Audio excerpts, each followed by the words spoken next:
Hey y'all, welcome back to What's Up with the Tea with y'all girl Creole Bay. I am back. Hey, I hope your week has been going well. Mine has been. Thank you for asking. If you didn't, now you know. Anyway, we have had a very busy week in the media. A lot of things going on. First and foremost, I'm going to start with the Super Bowl halftime performance. Congratulations to the Eagles for winning the Super Bowl. I definitely feel as if they deserve that win. I think they wanted it more. They wanted it more. It seemed like through the season they showed it, especially through the playoffs, they showed it they wanted it more. So congratulations to them on that W. And of course, the halftime performance, people are talking about per usual every year. People are going to talk about the halftime performance. People already had mixed reactions because Kendrick was selected to do the halftime performance. And after he swept the Grammys with those 5 wins, from hits Not Like Us, people felt as if what else was he going to perform besides that? And they were wondering if he was going to perform like Not Like Us because Drake has a lawsuit out. Not suing Kendrick directly, of course, but he is suing the labels. And I wonder if he's going to go after the NFL for allowing them to perform Not Like Us. There were definitely they had the children and the flyers with the A and the little kids. But yeah, it was petty and I loved every minute of it. I love petty. That's my kind of petty. I enjoyed it. Now, some people felt as if it wasn't as energetic as others, and I didn't expect it to be like a whole bunch of dancing and stuff because that's just not who he is as an artist. He doesn't, maybe his shows, I didn't expect to see like all of the West Coast in his performance. There was a message, and I think that would have clouded the vision of the message that he inputted into his performance, and that may be why it wasn't there. Now, I kind of thought that he would have had more features than SZA coming. But SZA did her damn thing, and she looks so fucking good. She did a damn good job. I don't think that people are giving her enough recognition on the performance because they're just trying to either say it was bad or they're trying to decipher if there's a message or people are mad where there shouldn't be a message. I think it depends on the artist.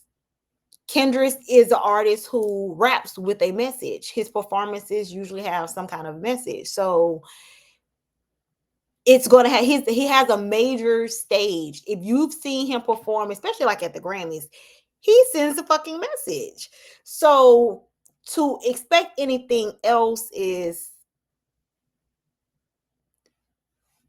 it doesn't make sense. Some people were still mad that Lil Wayne did not perform for a Super Bowl, and I will say this: I'm from Louisiana. I love Lil Wayne. I do. However, I don't think that like everybody like, oh, he could have did the big timers. The world doesn't know the big timers, or they don't know they don't know them. Like Cash Money has not had songs together in over 20 years. Yeah, Juvenile got back that ass up. People in New Orleans gonna know the stuff, but a lot of people don't know no BG songs. Like they know certain Lil Wayne songs, but they don't resonate to him like we resonate to him. For them, the whole world to be him to do the Super Bowl performance. Do I think that he could possibly in the future? Yeah, maybe. But I also haven't seen Lil Wayne perform very. How can I say it? Like I go to concerts, so you can tell when someone puts the efforts. Like I've never seen Lil Wayne really have like it don't look like he put effort in his shows like that. It's just basically what it is. It doesn't seem as like they're just there. It's just people on stage, and I don't, I don't see it. I didn't see a need for him to be up there for Super Bowl just because it was in New Orleans, especially no shade to him at all, by all means, but New Orleans got hella people that are musicians. So if they wanted to do something that's specifically for that city, they could have done a variation of some fire ass New Orleans or Louisiana talent, with or without it. Now that would have been cute, but I think just because Dr. Dre did it when it was in the West Coast, people are now expecting it, but that's generally not how it goes. But anyways, enough talk about Lil Wayne and the Super Bowl. Back to my guy Kendrick. If you did not get the message just wasn't for you. I'm not gonna go back and forth about if you can decipher, if you want to decipher. I don't give a goddamn. If you got it, you got it. If you didn't, it wasn't for you. It's that fucking simple. Anywho, in other news, so also in news, our guy Irv Gotti passed away recently. R.I.P. to him. Um, I did notice not a lot of people, as much as you see when most people in the industry passed away, you see a flood of everybody posting pictures and all of this RIPs to them. I didn't see a lot of that with Irv. And that was, I think that speaks volumes of how his relationships may have been behind the scenes. It even took Ashanti a couple of days to come out and send a message in regards to him passing, and they weren't on the best of terms because of things that he said. So RIP to his family. I mean, rest in peace to him and condolences to his family. But yeah, one person who did not have a problem with definitely speaking up and saying something about Irv Gotti passing and being their per usual petty self is no other than 50 fucking cents. Because why not? Why wouldn't he? Because why not? That's what he does. Now it did cause some controversial replies from people asking why does he have to do this. It was disrespectful. Even one of nemesis of 50 Cent Supreme's son got involved, saying how disrespectful it was, even though his father was like, I ain't got shit to do with that, he don't speak for me. Now, from what I gather, I don't know all of the beef that they had amongst each other, but from what I've read, allegedly Irv had put them people on him with the pew pew trying to unalive him at one point in time. So 50 being petty at his passing is kind of expected, you know. But I think the biggest surprise from everyone was the beef between 50 and Meech that's been going on. Like, Meech came home and everybody thought shit was going to be kosher because, you know, 50 got BMF, his son on BMF. And hell, at least I thought, hell, we might get some extended versions of, you know, some branch offs, because, you know, they did branch offs with Power. They could have did that definitely with the BMF, with the individual characters and what they were going through individually. There was definitely enough people and enough storylines to do so with that. But when Meech came home, he was in a picture, well, not just in a picture, he's promoting doing an event with Rick Ross down in Miami this weekend. And 50 don't like that. Everybody knows 50 Cent and Rick Ross have beef. But more than that, also Meech's brother, what is his name? Southwest T, or he took a picture with Supreme's son. Some messy shit. While people think it's just internet stuff, and they feel as if 50 can't tell him who to fuck with and all this other stuff, my view, my opinion, It's fucked up that Meech is linking up with these folks after the fact, because in reality, when he was down on his luck and he ain't have shit going for himself, 50 not only brought an opportunity to put money in his pocket, he brought an opportunity to put money in his son's pocket, and he paid for his son to go to acting school for 2 fucking years. While you locked up, where were these people at? Now, 50 made a lot of posts, and I had them saved for y'all. I promise I did. But he made a post this morning, and it talked about how he did put his son through school for 2 years, and 50 basically saying, well, where were these niggas at? And that's basically, where were they at? Where were they at when he was locked up? Yeah, Rick Ross. Oh, people say Rick Ross made him relevant because of a song. At the end of the day, did he pay him for that song for using his name? Did he get some royalty checks? Did he send some money to his family? You don't bite the hand that feeds you when you down, because how somebody treats you when you're no longer needed says a lot. And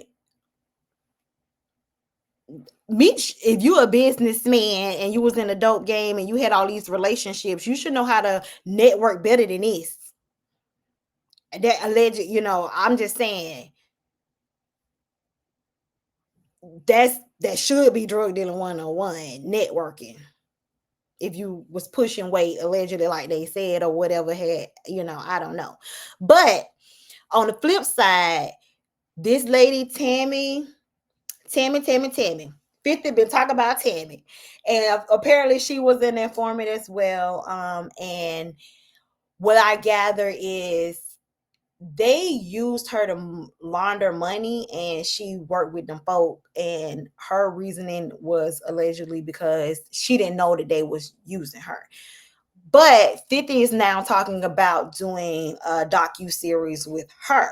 She worked on BMF with 50 on BMF because she was part of that as well. So I'm interested because she's what helped get these men convicted. So that's another fucking spinoff, because the BMF, they could have been a BMF series while they trying to build a case, while he fighting the case, all this other shit, all the backdoor stuff that was going on. That shit gone. That shit through for a concert. 50 ragged that man so hard. It was so funny. I don't feel bad for Buddy, because he fed your family when you was locked up. Now, I wonder what happened that made 50 take them videos down, and those posts down, because normally he doesn't wipe his posts, but he took all of those posts about Big Meech down. So I wonder if a cease and desist was possibly passed at 50. If there was, and he retaliates, I'm sure we'll hear about it. I'm sure we will hear about it. I do feel as if 50 is doing this. His feelings was fucking hurt. He's a Cancer. They're emotional. Very. They try to pretend like they aren't, but they are very fucking emotional. But his feelings was hurt. It is, men have emotions too. His feelings were hurt. Meech hurt his feelings. Nigga, I fed your family. I helped you out. And he felt like you played in his face. So I get it. I don't necessarily agree with him going in on Earth with the passing, but if he did try to pew him, hey, I get it. In other news, I know y'all been to the grocery store, and them eggs are high as a mother. The bird flu, the bird flu, the bird flu. We are eggs are damn near $10 a dozen. damn near $10 a dozen. But as some people are saying that they don't believe that the bird flu is going on. Well, the bird flu is definitely going on. It is coming from the farmers, the people who are in the industry themselves. It is not a lie. It is not made up. You can check your resources. It's out there. But outside of this bird flu and these eggs costing a fucking $1,000 a dozen, please, I'm really thinking about getting me some chickens. I'm really thinking about getting me some chickens because $10 for a damn near dozen eggs is ridiculous. With these eggs in Pennsylvania, somebody stole 100K worth of eggs. What the fuck are you doing with 100K? How do you hide that many eggs? How have we not had this found yet? Who stole the eggs? Somebody got the eggs. We need the eggs. They $10 a dozen. Somebody know who stole the eggs. And if you're selling them and for a discounted price, let me know. Okay? Because there's no way that there hadn't been an inside job to steal a damn truck full of damn eggs. And don't nobody know where they at. And no, the eggs have not appeared. Eggs. Shit finna get rough out here. And the bird flu that is going around is also infecting some cows. Just the FYI.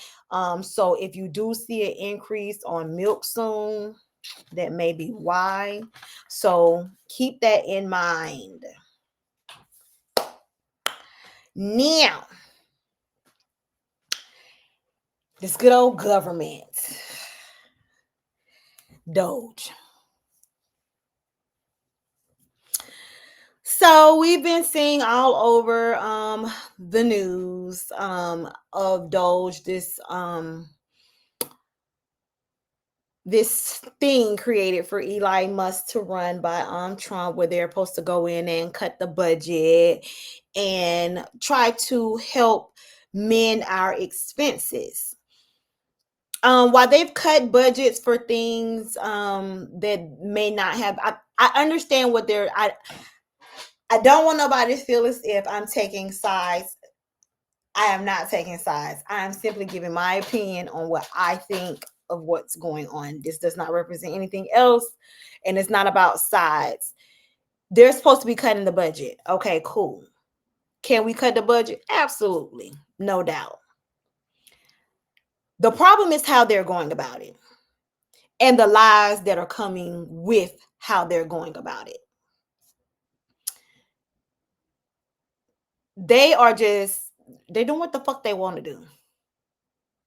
They're hiring people with no experience, none, no clearance. They're not even doing proper checks of the people. One of the people just got fired because they had racist social media tweets recently. Like, what the it's ghetto. It's so fucking ghetto. It's ghetto. They got babies in the Oval Office doing press conferences and shit on the shoulder. America is ghetto. They got babies in the Oval Office doing toddlers. I'm sorry. America is ghetto. It's just ghetto. The president ain't even talking. He not even talking during a press conference. There's a lot of lawsuits that have been done to help block what they got going on, because you can cut the budget, but there's rules and regulations and there's a way to go about everything, and they're not going about it in the right manner.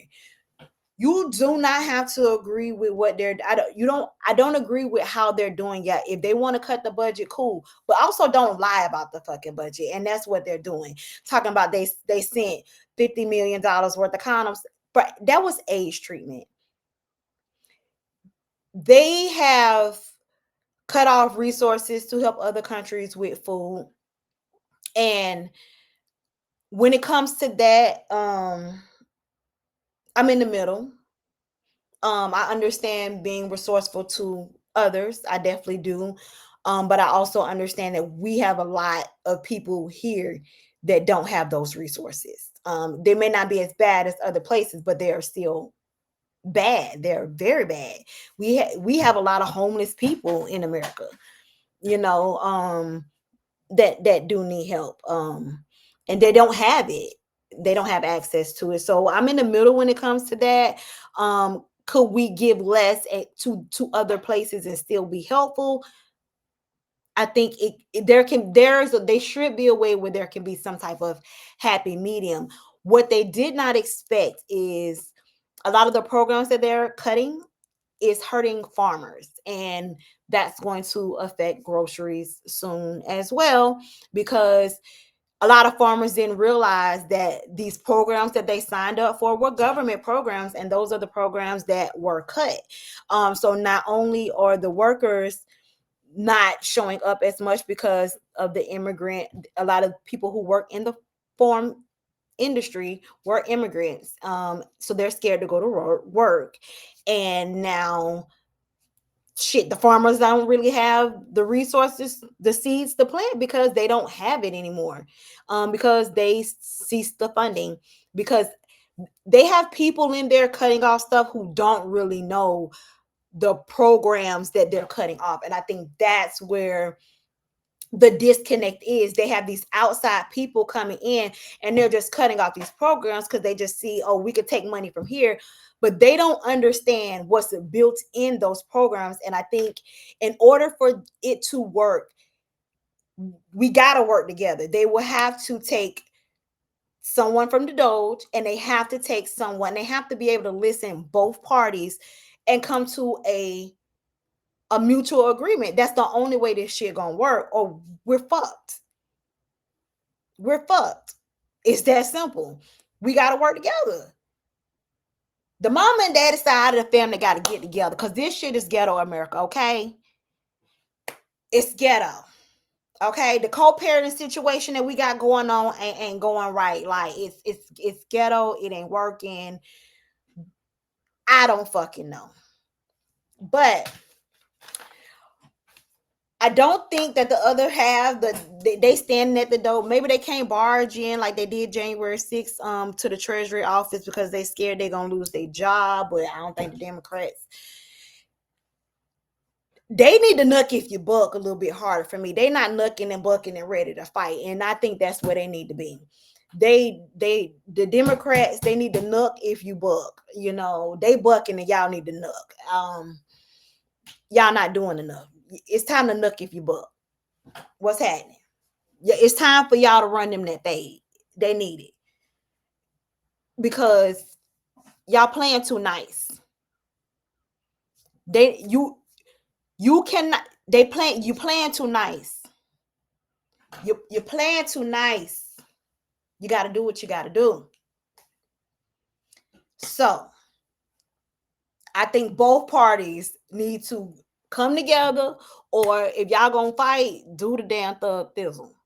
And I'm not seeing it yet from the Democrat Party. Like, y'all trying to be, they're not doing anything by the book, and you want to be by the book. It's like you want to be the good girl that's gonna tell on everybody, and that's cute now. But hey, you better go get your petty friend that's gonna handle that for you. Cause they gonna get us in some shit that we ain't gonna be able to get out of. They talking about going to Gaza and and just making the people go somewhere else so they can build. They are trying to colonize.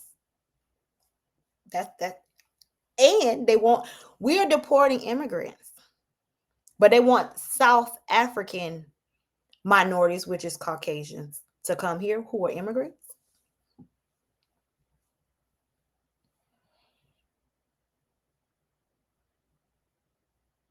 Well, the writing on the wall. That's all I'm saying. You could be blind if you want, but the writing's on the wall. What's crazy is the South Africans Caucasians do not want no parts of it because they know this shit ghetto too. They don't even want to come. So there's that. America, the ghetto.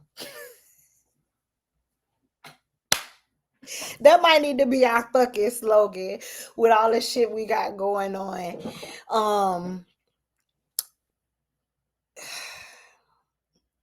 I don't know. I don't know, y'all. I don't know. Now, have you guys checked out the Breakfast Club this week recently? If you have not heard, there is a young lady it's going around. She sued she is currently suing Lyft. She is a Detroit rapper. Her name is Dank DeMoss. She went into the Breakfast Club this week to discuss what's going on in regards to the matter, and it got very much mixed reactions for what I gather. She is a bigger girl. What you want? What you need? There's one A more. bigger chair or something. Cause she already little. We had That's what I'm talking about. Good. This is the accommodation. There you go. You know, just you walked in and you said the chair was too small, so we had to bring the part of the sectional for you to sit in. And you said something. You said, "Now this is what I'm talking about: accommodations, right?" Yes. Mm-hmm. But we live in a world that's not always going to be able to accommodate people that But are we plus should, size. though. We should, because we not all the same, you know? I feel like we should. Like, why not? I feel like... I'm gonna say this. As far as the Lyft situation, basically she called for a Lyft. The Lyft driver had a BMW, if I'm not mistaken, and he refused the ride because of her size. And she's suing the company in regard. She posted a video online, and now she's suing, Lyft in regards to that. I'm going to say this. As a girl who was bigger, I was over 350 pounds. I've lost over 180 pounds. I watched the full interview, so it does look like she is trying to lose weight. Maybe it's my mindset that's different. I never feel like certain accommodations. Yes, I understand. If you're on a plane and you need an extended seatbelt, I understand. But that was also my motivation to get this shit up off of me, because I didn't want to feel like I want to feel comfortable where I'm at, not just for health wise, but I don't want to have to get all these special accommodations if I wanted to be treated normal. That's just my take on it. She seems to have a plan as far as trying to get the weight up off her. So I'm glad as far as that. But I would like to know your comments. Do you feel as if this is a legit lawsuit? Do you feel as if this is some type of discrimination in regards to why she wasn't picked up? Or do you feel as if the driver was not wrong and he had the right to refuse because it is his car? And there is an argument out there that does say that if it was for smaller women that between 100 to 150 pounds, it would not have been an issue. So I definitely want to hear your feedback on all the topics that we discussed today. Leave a like and a comment, and don't forget to tune in. Next week, I will be back with more with What's the Tea. See you guys next time.